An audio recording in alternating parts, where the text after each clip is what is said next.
ಕೊಟ್ಟವರಿಗೆ ನಿಮ್ಮ ಬೆಲೆ ಗೊತ್ತಾಗುವ ಹಾಗೆ ಮಾಡುವುದು ಹೇಗೆ? ಶ್ರೀಕೃಷ್ಣನ ಅದ್ಭುತ ಮಾತುಗಳನ್ನು ಒಮ್ಮೆ ಕೇಳಿ. ಆಧ್ಯಾತ್ಮ ಕನ್ನಡ ಚಾನಲ್ಗೆ ಸ್ವಾಗತ. ನೀವು ನಮ್ಮ ಚಾನಲ್ಗೆ ಮೊದಲ ಬಾರಿಗೆ ಬಂದಿದ್ದರೆ ದಯವಿಟ್ಟು ನಮ್ಮ ಚಾನಲ್ ಅನ್ನು ಸಬ್ಸ್ಕ್ರೈಬ್ ಮಾಡಿ, ಪಕ್ಕದಲ್ಲಿರುವ ಬೆಲ್ ಐಕಾನ್ ಅನ್ನು ಕ್ಲಿಕ್ ಮಾಡಿ. ಅತ್ಯದ್ಭುತ ಅನುಭವಕ್ಕೆ ದಯವಿಟ್ಟು ಇಯರ್ಫೋನ್ ಬಳಸಿ. ಈ ವಿಡಿಯೋ ನೋಡುವ ಮೊದಲು ಜೈ ಶ್ರೀಕೃಷ್ಣ ಎಂದು ಕಮೆಂಟ್ ಮಾಡಿ. ಜೀವನದಲ್ಲಿ ಪ್ರಗತಿ ಸಾಧಿಸಲು, ಸಂತೋಷದ ಜೀವನ ನಡೆಸಲು ಭಗವಾನ್ ಶ್ರೀಕೃಷ್ಣ ಹೇಳಿರುವ ಮಾತುಗಳನ್ನು ಜೀವನದಲ್ಲಿ ಅಳವಡಿಸಿಕೊಂಡರೆ ಸಾಕು. ಕೃಷ್ಣನ ನುಡಿಗಳನ್ನು ಪಾಲಿಸಿ ಬದುಕು ಸಾಗಿಸಿದರೆ ಯಾವುದೇ ತೊಂದರೆಯಾಗದ ಹಾಗೆ ನೆಮ್ಮದಿಯಿಂದ ಜೀವನ ಸಾಗಿಸಬಹುದು. ಭಗವಾನ್ ಶ್ರೀಕೃಷ್ಣ ಹೇಳಿರುವ ಹಾಗೆ ಜೀವನದಲ್ಲಿ ಒಂಟಿಯಾಗಿರುವುದು ಮತ್ತು ತಾಳ್ಮೆಯಿಂದ ಇರುವುದು ಬಹಳ ಮುಖ್ಯ ಆಗುತ್ತದೆ. ನೀವು ಯಾರ ಹಿಂದೆಯೂ ಹೋಗಬೇಡಿ. ಹಿಂದೆ ಹೋದಷ್ಟು ನಿಮ್ಮನ್ನು ಕಡೆಗಣಿಸುವವರೇ ಹೆಚ್ಚಾಗಿ ಸಿಗುತ್ತಾರೆ. ನಿಮ್ಮನ್ನು ಅರ್ಥ ಮಾಡಿಕೊಂಡು ನೀವೇ ಬೇಕು ಎನ್ನುವವರು ಏನೇ ಆದರೂ ನಿಮ್ಮೊಡನೆ ಇರುತ್ತಾರೆ. ಅದೇ ರೀತಿ ನಿಮ್ಮನ್ನು ಕಂಡರೆ ಇಷ್ಟ ಆಗದವರು, ನಿಮ್ಮನ್ನು ಬೇಡ ಎನ್ನುವವರು ನಿಮ್ಮಿಂದ ದೂರ ಉಳಿಯುವುದೇ ಒಳ್ಳೆಯದು. ನಿಮ್ಮ ಬದುಕಿನಲ್ಲಿ ಈ ವ್ಯಕ್ತಿ ಇರಲೇಬೇಕು ಎಂದು ಅವರ ಹಿಂದೆ ಹೋಗಿ ಬೇಡಿಕೊಳ್ಳುತ್ತಲೇ ಇರಬೇಡಿ. ಏಕೆಂದರೆ ಈ ಪ್ರಪಂಚದಲ್ಲಿ ಯಾರೂ ಕೂಡ ಶಾಶ್ವತವಲ್ಲ. ಅದೇ ರೀತಿ ಯಾವ ವಸ್ತುವು ಶಾಶ್ವತ ಅಲ್ಲ.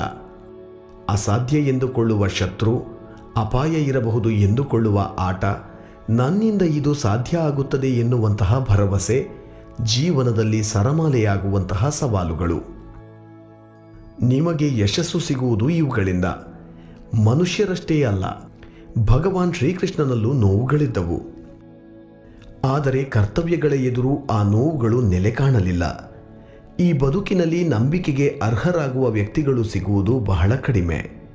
ಹಾಗಾಗಿ ನೀವು ಜೀವನದಲ್ಲಿ ಯಾರಾದರೂ ಒಬ್ಬ ವ್ಯಕ್ತಿಯನ್ನು ನಂಬುವುದಕ್ಕಿಂತ ಮೊದಲು 100 ಬಾರಿ ಯೋಚನೆ ಮಾಡಿ. ಏಕೆಂದರೆ ನಿಮ್ಮದೇ ಆಗಿರುವ, ನಿಮ್ಮ ದೇಹದಲ್ಲೇ ಇರುವ ನಿಮ್ಮ ಸ್ವಂತ ಹಲ್ಲುಗಳು ಕೂಡ ಕೆಲವೊಮ್ಮೆ ನಿಮ್ಮ ನಾಲಿಗೆಯನ್ನು ಕಚ್ಚುತ್ತವೆ. ಈ ಕಲಿಯುಗದಲ್ಲಿ ಪ್ರತಿಯೊಬ್ಬ ಮನುಷ್ಯನು ಹರಿಸುವ ಕಣ್ಣೀರಿನ ಹನಿಗೂ ಬೆಲೆ ಇದೆ. ಪ್ರತಿಯೊಬ್ಬ ಮನುಷ್ಯ ಹರಿಸುವ ಒಂದೊಂದು ಕಂಬನಿ ಹನಿಯ ಹಿಂದೆ ಕೂಡ ಆ ವ್ಯಕ್ತಿಯ ಹಿಂದಿನ ಜನ್ಮದ ಕರ್ಮದ ಫಲ ಇರುತ್ತದೆ. ಆ ಕರ್ಮದ ಫಲವನ್ನು ಎಲ್ಲರೂ ಅನುಭವಿಸಲೇಬೇಕು. ಭಗವಂತನೂ ಇದರಿಂದ ತಪ್ಪಿಸಿಕೊಳ್ಳಲು ಸಾಧ್ಯವಿಲ್ಲ. ಇದು ವಿಧಿಯ ನಿಯಮ ಆಗಿದೆ. ನೀವು ತುಂಬ ಪ್ರೀತಿ ಮಾಡುವ, ಕಾಳಜಿ ಮಾಡುವ ವ್ಯಕ್ತಿಗಳೇ ನಿಮ್ಮ ಮನಸ್ಸಿಗೆ ಅತಿಯಾದ ನೋವನ್ನು ತರುತ್ತಾರೆ. ಅಂತಹ ವ್ಯಕ್ತಿಗಳಿಗೆ ನಿಮ್ಮ ಬೆಲೆ ಗೊತ್ತಾಗಬೇಕು ಎಂದರೆ ಅವರನ್ನು ನೀವು ನಿರ್ಲಕ್ಷ್ಯ ಮಾಡಬೇಕು. ಆಗಲೇ ಅವರಿಗೆ ನಿಮ್ಮ ಬೆಲೆಯ ಅರಿವಾಗುತ್ತದೆ. ಯಾವುದೇ ಕೆಲಸಕ್ಕಾಗಿಯಾದರೂ ಅವಕಾಶವೇ ನಿಮ್ಮನ್ನು ಹುಡುಕಿ ಬರುತ್ತದೆ ಎಂದು ಕಾದು ಕುಳಿತಿರಬೇಡಿ. ನಿಮ್ಮ ಅವಕಾಶಗಳನ್ನು ನೀವೇ ಸೃಷ್ಟಿಸಿಕೊಳ್ಳಬೇಕು. ನೀವು ಒಬ್ಬ ವ್ಯಕ್ತಿಯ ಮೇಲೆ ನಂಬಿಕೆ ಇಟ್ಟಾಗ ನಿಮ್ಮಿಬ್ಬರ ನಡುವಿನ ಆ ನಂಬಿಕೆ ಒಂದು ಸೇತುವೆಯ ಹಾಗೆ ಇರುತ್ತದೆ. ಆ ಸಂಬಂಧ ನಿಲ್ಲುವುದೇ ನಂಬಿಕೆ ಎನ್ನುವ ಆ ಸೇತುವೆಯಿಂದ. ಆದರೆ ಆ ನಂಬಿಕೆಯ ಸೇತುವೆಯೇ ಕಳಚಿ ಬಿದ್ದಾಗ ಎಷ್ಟು ಸಾರಿ ಕ್ಷಮೆ ಕೇಳಿದರೂ ಸಹ ಕಳೆದು ಹೋದ ನಂಬಿಕೆ ಮತ್ತೆ ಬರುವುದಿಲ್ಲ. 1000 ಬಾರಿ ಕ್ಷಮೆ ಕೇಳುವುದರಿಂದ ಯಾವುದೇ ಪ್ರಯೋಜನ ಕೂಡ ಆಗುವುದಿಲ್ಲ. ಒಬ್ಬ ವ್ಯಕ್ತಿಗೆ ಹಾನಿ ಮಾಡಬೇಕು ಎಂದು ಯೋಚಿಸಿ ಅವರಿಗೆ ಕೆಸರು ಹಾಕಲು ಹೋದಾಗ ಕೆಸರು ಮೊದಲು ನಿಮ್ಮ ಕೈಗೆ ಆಗುತ್ತದೆ ಎನ್ನುವುದನ್ನು ನೆನಪಿನಲ್ಲಿ ಇಡಿ.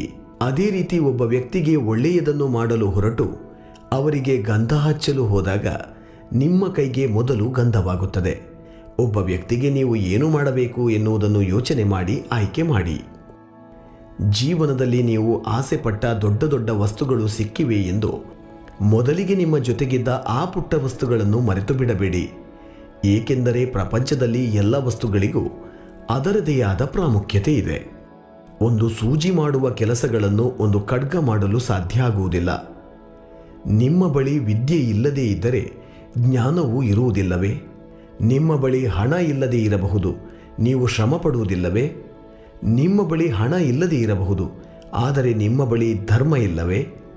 ನಿಮ್ಮ ಜೊತೆಯಲ್ಲಿ ನಿಮ್ಮ ಸಂಬಂಧಿಕರು ಇಲ್ಲದೇ ಇರಬಹುದು, ಆದರೆ ಆ ಭಗವಂತ ನಿಮ್ಮ ಜೊತೆ ಇಲ್ಲವೇ?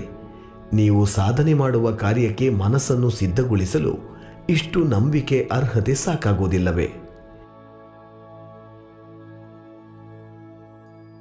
ಇಂತಹ ಮತ್ತಷ್ಟು ವಿಡಿಯೋಗಳಿಗಾಗಿ ನಮ್ಮ ಆಧ್ಯಾತ್ಮ ಕನ್ನಡ ಚಾನಲ್ ಅನ್ನು ಸಬ್ಸ್ಕ್ರೈಬ್ ಮಾಡಿ, ಪಕ್ಕದಲ್ಲಿರುವ ಬೆಲ್ ಐಕಾನ್ ಅನ್ನು ಕ್ಲಿಕ್ ಮಾಡಿ.